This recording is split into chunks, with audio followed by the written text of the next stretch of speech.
Again, its inhabitants took to the roads to escape the pursuing fires.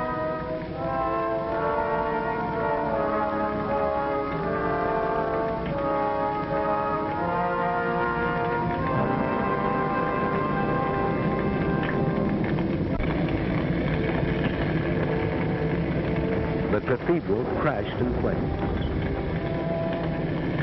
The invaders rolled on. Morning found the refugees still fleeing blindly. Reputable observers said these refugees were machine gunned from the air. There is no photographic evidence of this. And this is what they fled. The Nazi machine moved on, and after a day's destruction, paused only to sleep.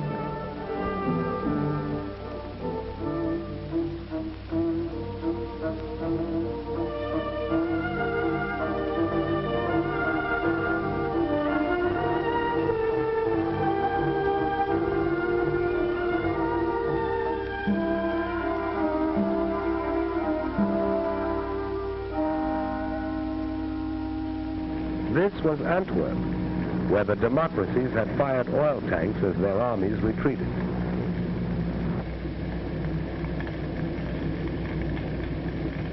The improvised Allied defense collapsed.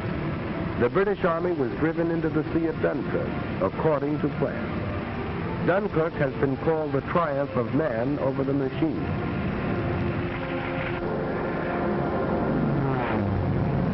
To challenge the Die Bombers, Spitfires rose from British bases and fought for the domination of the air over the desolate beach, while ground forces continued a stubborn rear guard action.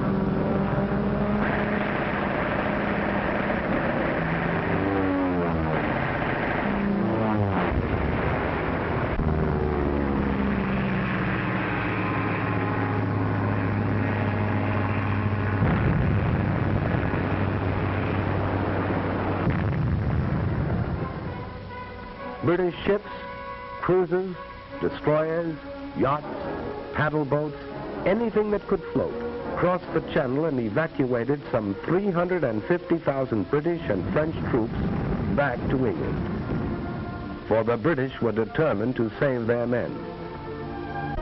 Here in the wreckage was the story of the epic evacuation. Men walked into the sea and swam to their rescuers. They couldn't take their weapons, trucks, tanks, or guns, but men were saved to fight again. Having slashed through Luxembourg, Belgium, and Holland, 5 German armies fanned out across France.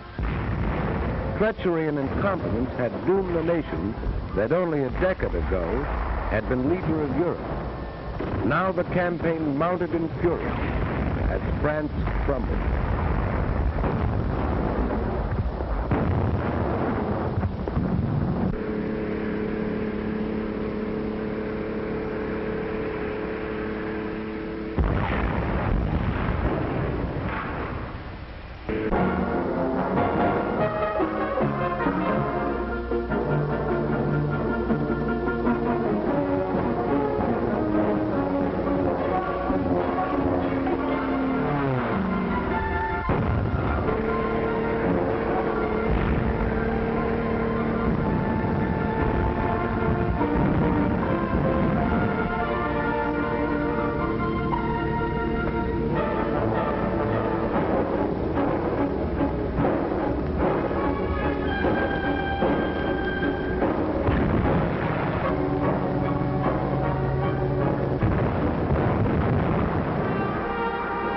On June 10th, 4 days before France fell, Mussolini entered the war. He had waited until that moment to make his decision.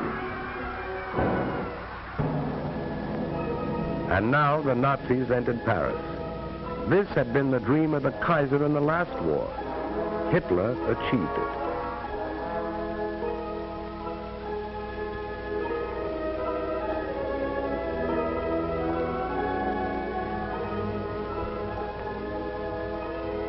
And the Maginot Line was still there. The Nazis had merely outflanked it. Now they tried direct attack, and the Maginot Line fell.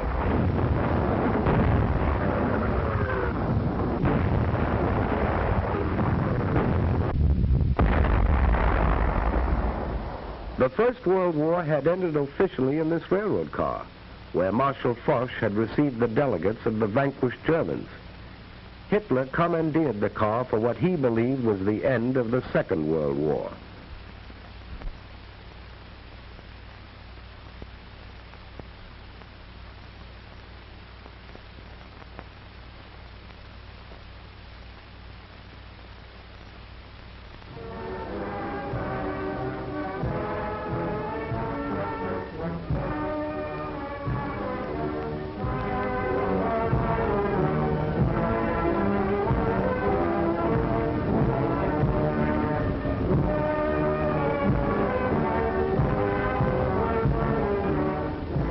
Here at Compiègne, Vichy was born. Hitler was happy.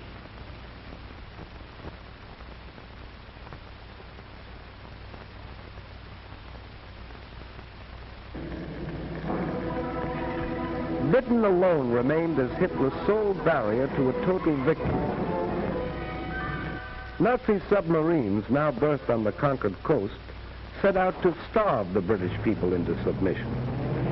Nazi planes, now only a few minutes' flight from the English coast, set out to bomb the British people into submission. Britain hung on.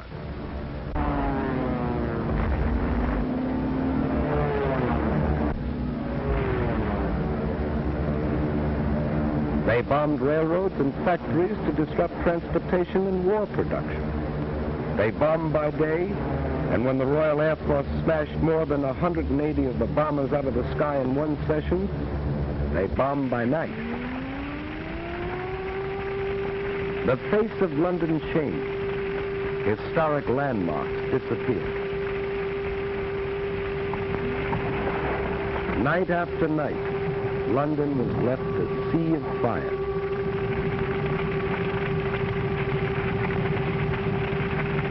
Coventry.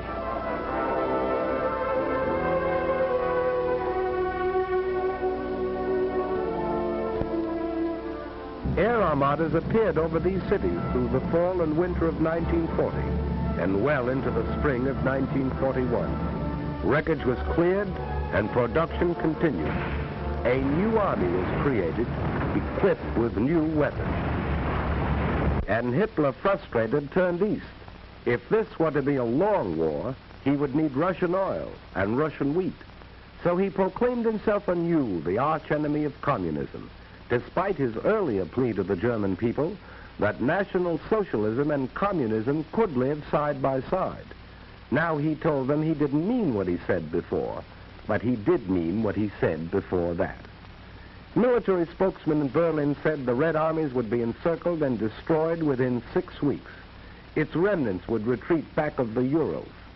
There the Japanese could deal with them at the proper time. Joseph Stalin rallied the Russian people. Soldiers and civilians, responding with a unanimity that amazed a world that had heard much and knew little of them, rose to repel and harry the invaders.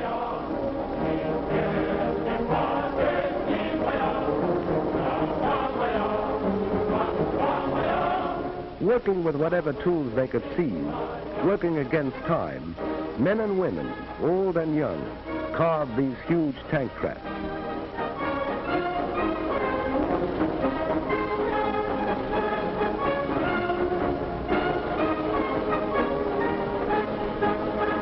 Weapons were distributed to civilian guerrillas assigned to operate back of enemy lines. Anti-aircraft guns swung into place to battle Luftwaffe advance units.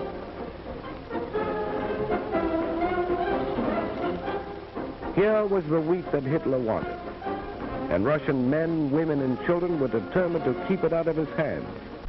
They would have neither food nor shelter. Factories worked day and night, for the Russians knew this was a war of machines.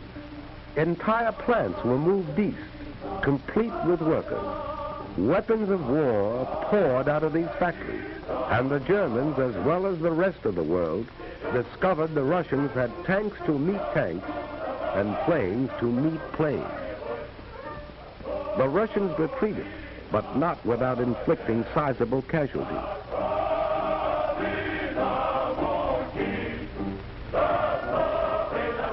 German prisoners captured seemed shocked at the ruthless opposition they encountered. It had been different in France.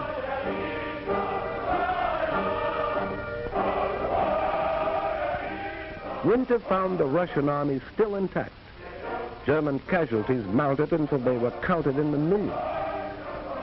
Hitler's armies were not smashed in the winter campaign, but the Russians gained the initiative and held it. As the snows melted, Hitler was to meet new Russian armies and new machines as summer came to the 2,000-mile front.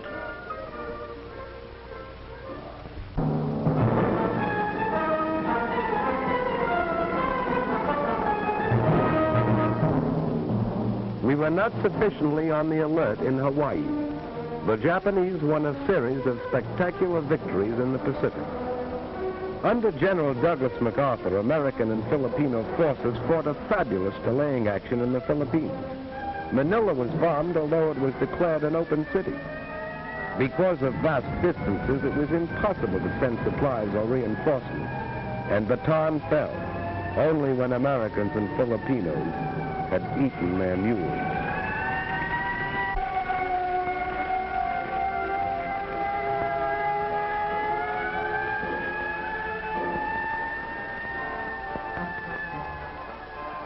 General MacArthur established his headquarters in Australia, and as Commander-in-Chief of the United Nations forces in that area, prepared for the offensive that would develop inevitably.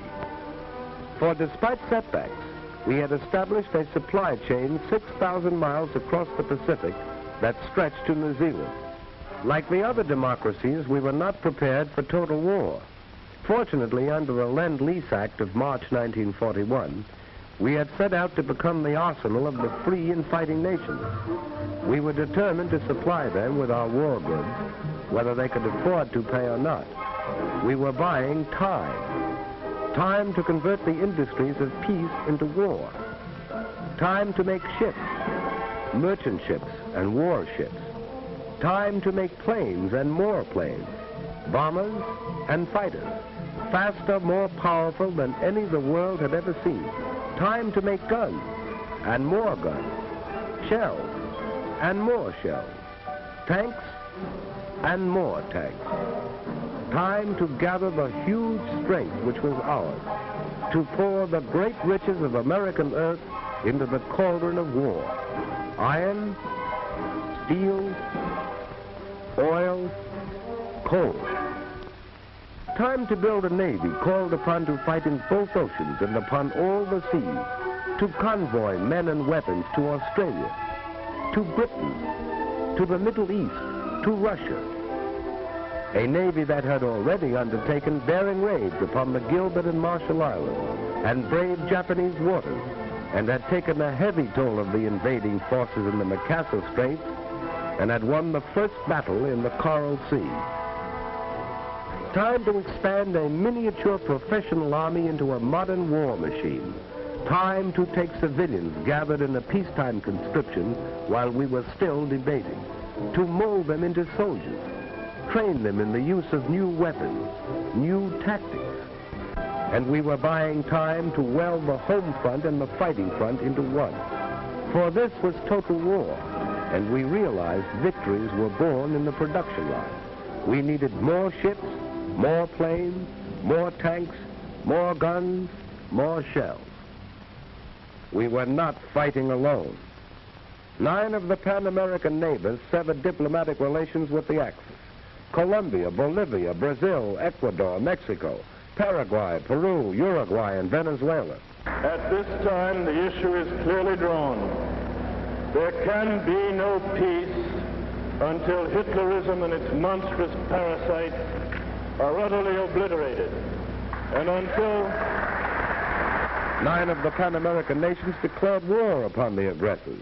Cuba, Costa Rica, the Dominican Republic, El Salvador, Guatemala, Haiti, Honduras, Nicaragua, and Panama. Mexico joined these nations in June 1942. We were not fighting alone. Even in the conquered countries, the will to fight survived. Dutch, Belgians, Yugoslavs, Greeks, Czechs, Filipinos, Poles, Norwegians, free Frenchmen, all fought with us on the far-flung battlefield. Australians, New Zealanders, South Africans, Canadians. We were not fighting alone. In this war of the people seeking a world without war for their children.